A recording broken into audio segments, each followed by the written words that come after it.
Hi అండి. ఈరోజు మీకు చూపించే కర్రీ పాయ అంటే గారకాలు, మేక కాలు అంటారు కదా. 2 స్పూన్స్ ఆయిల్ తీసుకొని ఒక మసాలా అండి, ఉల్లిపాయలు, జీడిపప్పు, చెక్క, మొగ్గ, నువ్వులు ఇవన్నీ గ్రైండ్ చేసుకొని ఆయిల్లో వేసుకొని పచ్చి వాసన పోయేంత వరకు బాగా వేపాలండి.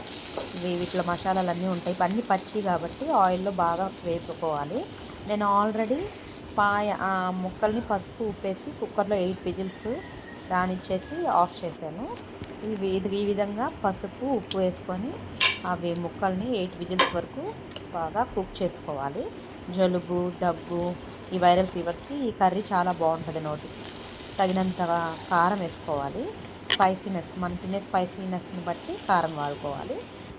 తర్వాత ధనియాల పొడి, జీరా పొడి, కొద్దిగా గరం మసాలా, ఇవన్నీ నేను మసాలాలు ఈ కర్రీ అంతా వేసేసి ఈ పొడి వేసేసి వాటర్ పోసి ఇవన్నీ ఆ ముక్కకు పట్టేంత వరకు బాగా ఉడకబెట్టుకోవాలి. తర్వాత ఫైనల్లీ మనకి కర్రీ రెడీ అయిందండి. చూడండి ఎంత కలర్ఫుల్గా ఉందో. ఇవి జలుబు, వైరల్ ఫీవర్స్ వాళ్ళకి ఈ వర్షాకాలంలో తింటుంటే చాలా నోటికి రుచి, బలం కూడా. ట్రై చేసి చూడండి.